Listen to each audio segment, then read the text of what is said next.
Welcome back to another video of life science geology. इस video में हम discuss करने वाले हैं पेपर 3 जो कि है cell biology, biochemistry and microbiology. तो इस वीडियो में हम फर्स्ट यूनिट को डिस्कस कर रहे हैं जो कि है सेल के बारे में। ठीक है, तो इस वीडियो में हम सेल थ्योरी और बेसिक इंट्रोडक्शन टू सेल जो है पढ़ने वाले हैं। तो स्टार्ट करते हैं सेल से। सेल होता क्या है एक्चुअल में? Cell is a basic unit of life. ठीक है, basic and smallest unit of life. कोशिका जीवन की संरचनात्मक व क्रियात्मक इकाई होती है। ठीक है, smallest, basic and structural unit of life. Building blocks of organism. सभी जीवित जीव कोशिकाओं से ही निर्मित होते हैं। तो जितने भी लिविंग ऑर्गेनिजम्स हैं, आप प्लांट्स की बात करो या एनिमल्स की, जितने भी लिविंग ऑर्गेनिजम्स हैं किससे बने होते हैं? सेल से ही बने होते हैं। मतलब उनकी जो स्मॉलेस्ट यूनिट है या बेसिक यूनिट है या स्ट्रक्चरल यूनिट है वो क्या है? सेल ही होती है। ठीक है, नेक्स्ट हम पढ़ते हैं सेल बायोलॉजी के बारे में। तो सेल बायो क्या है? जो कोशिका की संरचना का अध्ययन या फिर अपन कार्य का अध्ययन पढ़ते हैं वो किसके अंदर पढ़ते हैं? सेल बायो के अंदर ही पढ़ते हैं। ठीक है, सेल स्ट्रक्चर का स्टडी या उसके फंक्शन का स्टडी आप जब करते हो तो किसके अंदर करते हो? सेल बायो के अंदर ही करते हो। नेक्स्ट है डिस्कवरी या खोज किसने की थी सेल की? तो जो सेल को डिस्कवर करने वाले थे वो थे रॉबर्ट हुक। ठीक है, इन्होंने 1665 में जो है सेल की डिस्कवरी की थी। वो कैसे की थी? तो उन्होंने एक कोर्क का टुकड़ा लिया था। ठीक है, तो उसको जब माइक्रोस्कोप के अंदर उन्होंने देखा तो उन्होंने जो एक होलो स्ट्रक्चर दिखाई दिया था, उसको उन्होंने नाम दिया था सेल। ठीक है, बट एक्चुअल में उन्होंने सेल देखा नहीं था। एक्चुअल में उन्होंने क्या देखा था? सेल वॉल या बोल सकते हो कोशिका भित्ति उनको दिखाई दी थी। एज बिकॉज उस टाइम में माइक्रोस्कोप इतने एडवांस नहीं थे तो उन्हें क्या है, एक सेल वॉल ही उन्हें दिखाई दी थी। ठीक है, तो उन्होंने जो टर्म है सेल वो किसने दी थी? रॉबर्ट हुक ने। बट उन्होंने डेड सेल देखा था, उन्होंने लिविंग सेल नहीं देखा था। ठीक है, कोर के टुकड़े में उन्हें क्या था? डेड सेल उन्हें दिखाई दिया था, लिविंग सेल नहीं दिखाई दिया था। जो लिविंग सेल देखने वाले थे वो थे एंटोन वॉन लीवनहुक। ठीक है, तो इन्होंने सबसे पहले जो है लिविंग सेल को देखा था अपने माइक्रोस्कोप के अंदर। तो बाकी और भी काफ़ी सारे लिविंग सेल उन्होंने डिस्कवर किए थे, जैसे कि RBC, spermatozoa, bacteria, yeast, protozoa etcetera. तो इन्होंने बाकी सारे लिविंग सेल को भी इन्होंने माइक्रोस्कोप के अंदर देखा था।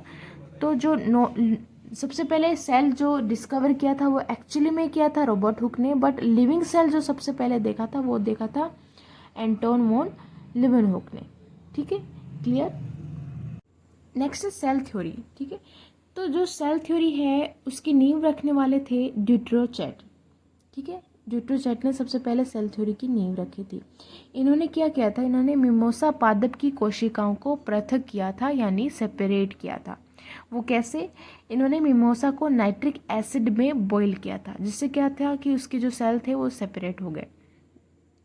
ठीक है, तो इन्होंने जो है नींव रखी थी सेल थ्योरी की, बट एक्चुअल में सेल थ्योरी देने वाले थे सेल्डन एंड स्वॉन। तो आपसे अगर पूछा जाए कि सेल थ्योरी किसने दी थी, तो सेल्डन एंड स्वॉन ने जो है वो सेल थ्योरी दी थी। जो सेल्डन थे वो क्या थे? बोटनिस्ट थे, और जो स्वॉन थे वो एक जूलॉजिस्ट थे।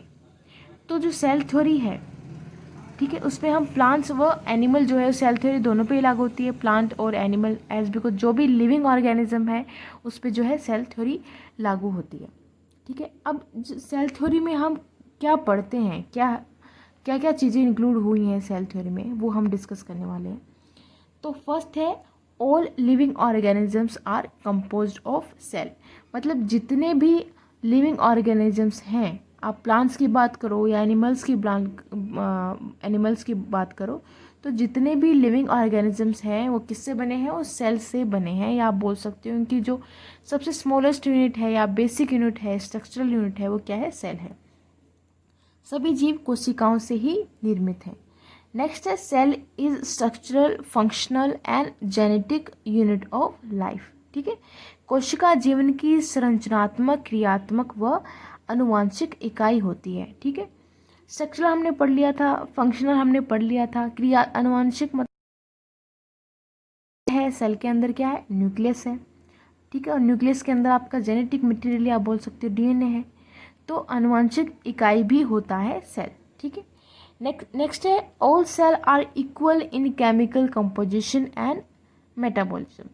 सभी कोशिकाएं रासायनिक संगठन व उपापचय की दृष्टि से समान होती हैं।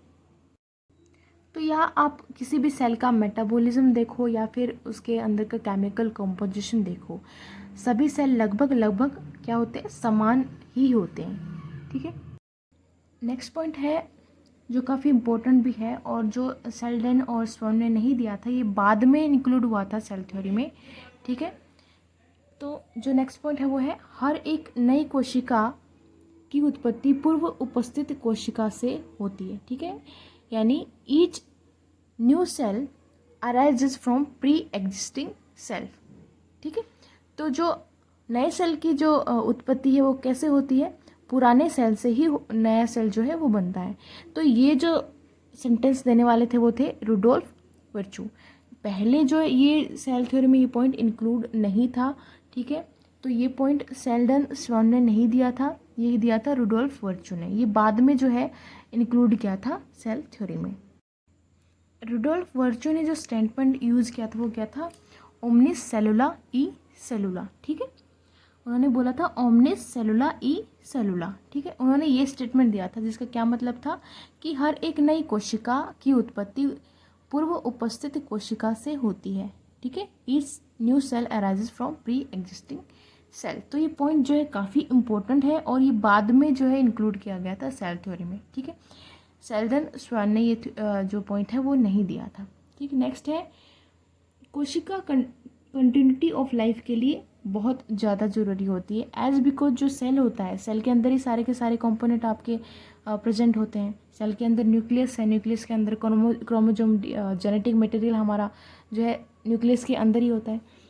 तो इसीलिए जो सेल है वो कंटिन्यूटी ऑफ लाइफ के लिए ज़रूरी है। नेक्स्ट पॉइंट है all organisms function because of activity and interaction of cells. सभी जीव क्रियाएं इसलिए कर पाते हैं क्योंकि कोशिकाएं आपस में अंतर क्रियाएं करती हैं, ठीक है। तो ये भी एक बहुत ज़्यादा इम्पोर्टेंट पॉइंट यहाँ पे हमें देखने को मिलता है। तो इस वीडियो में हमने क्या डिस्कस किया, हमने सेल थ्योरी के इम्पोर्टेंट पॉइंट्स जो हैं वो हमने डिस्कस किए हैं, ठीक है। क्या क्या सेल थ्योरी के अंदर इंक्लूड किया गया है और सेल का बेसिक जो है इन्फॉर्मेशन हमने देखी यहाँ पे, ठीक है। तो इस वीडियो में इतना ही। नेक्स्ट वीडियो में हम डिटेल में पढ़ने वाले हैं सेल के बारे में। तो thank you so much for watching. Till then stay tune. I will see you in the next one.